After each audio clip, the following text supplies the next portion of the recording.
Okay mga kabro, magandang araw sa inyong lahat. May customer tayo, si kabro. Nakalimutan ko kagad yung pangalan niya.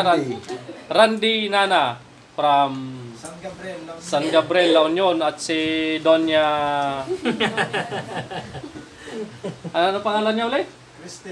Christine Valdez. Yan. So yung mag-asawang Pogi at Donya. Yan. So yung motor nila is Skygo 150. Yan, King. So dinala nila dito dahil may nararamdamang umuugong si boss. Madilim, against the light tayo. Ayan. Para makita naman yung kagwapuhan natin, ha. Oh my God! Wow! Oh.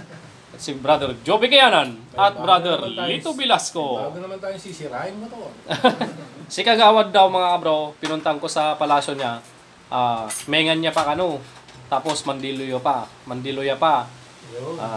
Makakain muna daw, tapos maliligo bago pumunta dito. Kaya hintayin natin siya. So, pakita ko sa inyo yung motor ni boss. Yan. Yo.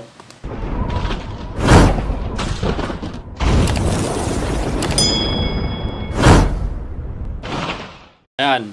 So, ito yung makina ng motor ni boss. Randy. Kung makikita nyo, malinis na yan mga bro. Ayan. Ang puti-puti. Skygo brand. So ang naging problema nito mga bro, pinapalitan natin yung kanyang mga transmission bearing. Yan, mga transmission bearing pinalitan na natin lahat, pati yung pilot bearing. Kasi yung pilot bearing niya kanina, napakalakas ng uga. Tapos yung dalawang sigunyal bearing pinalitan na rin natin ito. Kaya labang pinapaikot natin ganyan kanina yung dati niya, napakagaspang ang ikot kahit may langis. Yan, pati to. Okay na. Wala pang langis to mga bro, pero okay na yan. Tapos yung pagbaklas namin dun sa tornilyo ng crankcase, yan, naputol yung dalawang tornilyo. Asan na yung putol? Ha? Na-dispatch na? Wala. Ewan ko ba, bakit gano'n?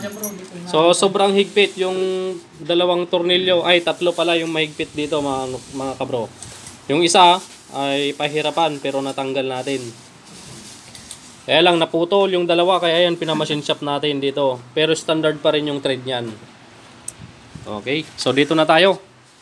Nasabi ko na sa inyo yung mga pinalitan natin. Pati clutch lining pala mga bro, yan o, nagpalit din tayo. Dahil yung paakyat daw na dating inaakyat nung motor ni boss, hindi na daw niya maakyat. Umiiyak na daw. Kaya dito na tayo sa transmission. Sa Skygo 150, ganito yung transmission niya. Wala ring pagkakaiba sa TMX 125 Alpha. Kaya lang, ang pinag-iba lang nila dito sa kanyang starter gear, yung pinion gear na sinasabi nila. Ang bushing niya is yung kanyang stainless na, yung bakal. Yan, dalawang bushing. Kagaya nung sa mga Rusi Macho 125, yan, bushing na. So dito naman tayo, salpak na natin yung mga washer. Dito tayo, yung manipis. Yan, may kamukha to doon sa may counter shaft axle. Yan, mas makapal lang konti.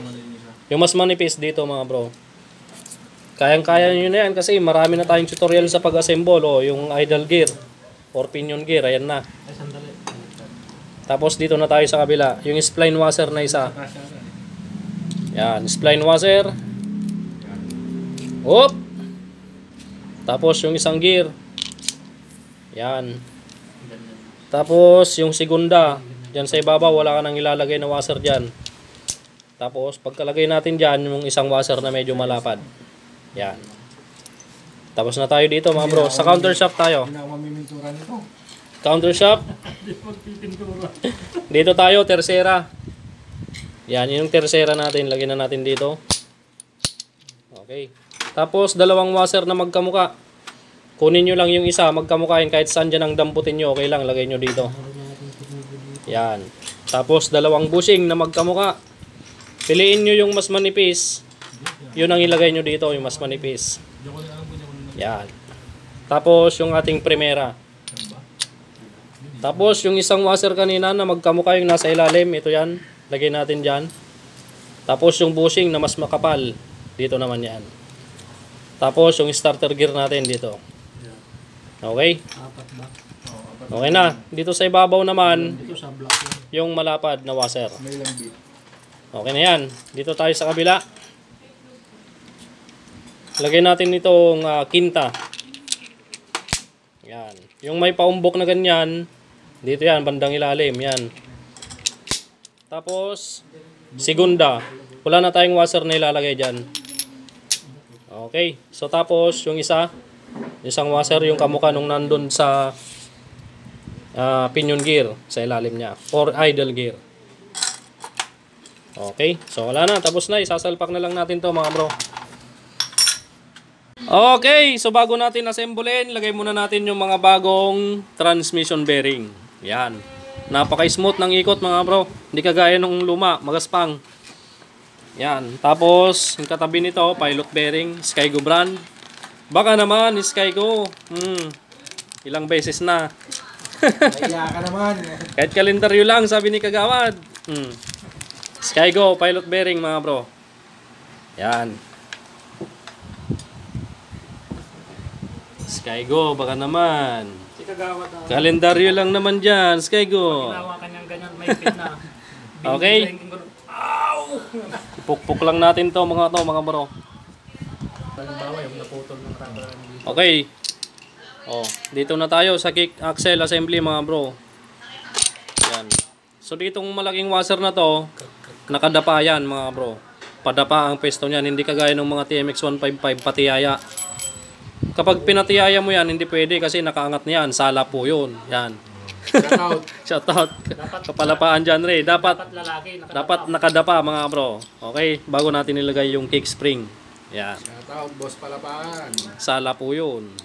Yan. Kick spring, tapos yung lock ng kick spring. Mutong lock ng kick spring, bakal. Hindi kagaya ng mga 125, Alloy. mga Rusi, alloy, mga TMX 155, alloy. Ito, bakal Ito na ngayon yung Skygo, baka naman. Napakatibay ng pyesa mo, ay Skygo. Pati yung crankcase mo, hindi pumasok yung pang trade nung matanda kanina, pinagmumura niya yung crankcase. Matigas daw. Okay. Pagkatapos natin ilagay yung lock, washer pa dyan. Yan, salpak na natin. Kapag hindi malinis yung crankcase mga bro, hindi ko sinasalpak yung mga pyesa. Pinapaulit ko kay Brother Lito. Kay Brother Joby Kayanan. Yan. So pagkasalpak nyo dyan, dapat free wheel yung kickstarter gear. Yan, yung pinapaikot ko, dapat free wheel yan. Okay, transmission.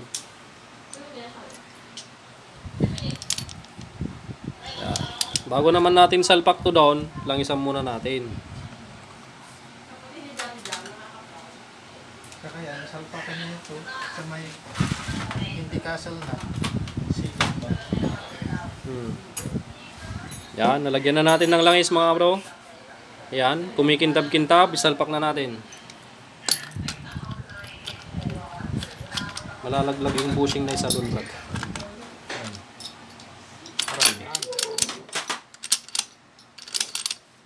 Pagkatapos niyan mga bro, siyempre sunod natin yung tatlong shifting fork. Ilalagay natin sa bandang countershaft axle yung flat lang. Yan, flat. Yung isang malaki naman, medyo baluktot. Ang unahin natin dyan sa ilalim, sa countershaft, yung flat. Okay. Yan. Tapos, sunod natin yung mas maliit sa main shaft. Yun.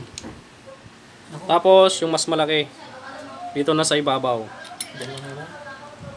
Sabi nga, nalaglag tayo. Tapos, sunod na natin yung ating shifting gram. Dahil tinanggal natin kanina to, pinamachine shop natin yung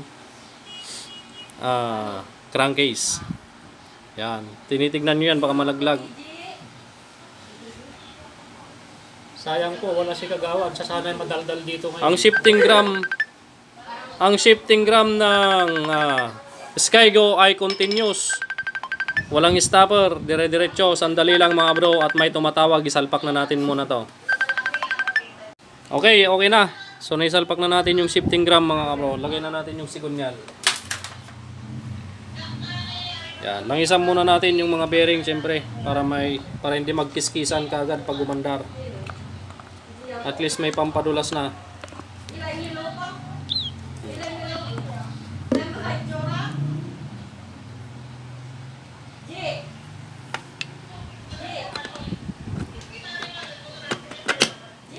Yun. Yun oh. Pumasok oh. Smooth. Okay na mga bro. So pwede na natin tong takpan mga bro. Yan. Okay mga kabro, dito na tayo sa bandang timing gear. Opo. Yan. So nakita ko lang dito sa kanyang number, dito sa kanyang timing gear, sa cam gear.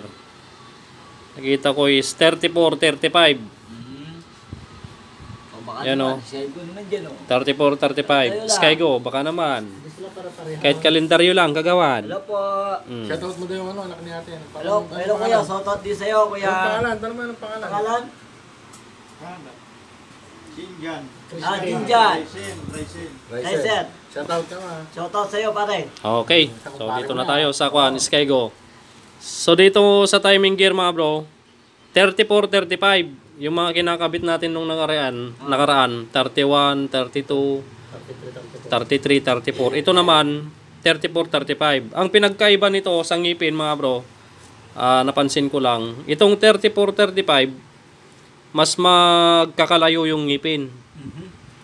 Yan. Tapos itong partner naman ng 34-35 dito sa timing gear, ang number niya ay 17-18. Yung maliit 17-18. Tapos 34-35 dito sa timing gear, sa cam gear. Magkakalayo yung agwat. At parang mas malalaki yung ngipin ng gear. Yan o. 150. Oo. Skygo 150. O sa'yo naman. Baka kalendaryo lang. O, kalendaryo lang, gagawad. Oo. Okay, so yun lang ang sinabi ko. Sinare ko lang sa inyo mga bro. Ayan, salpak na natin. Tapos cylinder block, cylinder head. Tapos yung ulo ni kagawad, maraming blackhead. Huwag naman ako sana. Huwag ako. Okay. Hindi naman ako magsisiplo eh. So tapusin na natin to. Pakita na lang namin mamaya pag nabuo na natin yung makina. Yan. Pakita namin sa inyo mamaya mga bro. Pag nabuo na natin tong Hindi na makina. ako nag-iisip. Yung mga kinakabit nyo yan, may numero. Pati yung kausap nyo, may numero. Oh. Pito-pito. 777. Oh, pito-pito. Anong numero mo kagawad? At 11. 511. Oo. Bira, tayan na natin kagad sa waiting. Oo. Sige. Tapusin na natin to mga bro para mabuo na natin. Pag nabuo natin, sasalpak na natin sa bungangan ni kagawad. Uy, huwag na. Salpak. Ay, dito pala. Sa chassis. Sige. Tapusin na natin mga bro para hindi magabihan sila boss sa kanilang pag-uwi sa San Gabriel, La Union. Ay, sa gabi lang yun. A few moments later. At dahil gutom na si kagawad mga bro, isalpak na natin to sa chassis at magmerenda muna tayo. Anong merenda mo kagawad? Nasa ko ba? Uy, bira. Paano ininom yan? Paano ininom yan? Problema, wala pang bukas.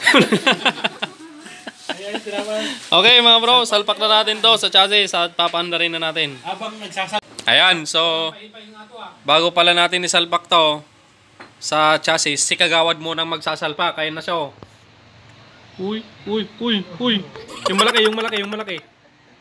Oh, Sige pa. Pambira. Sige pa. Yung malaki, yung pinakamalaki. Ang bireng hawak-hawak mo, isang malaking soft drinks yan ah. Tapos may naghihintay pa sa yung isang bote, you know? Sa cobra, ikaw I know. sa baba oh. Oh. Ang birang dami mong merenda kagawad ah. Cobra at saka Sprite. Oh my God! Wow! Lugi tayo, lugi. Oh, Skygo, baka naman, sabi mo nga. Kongo. Oh. Baka naman, sabi mo. Baka naman.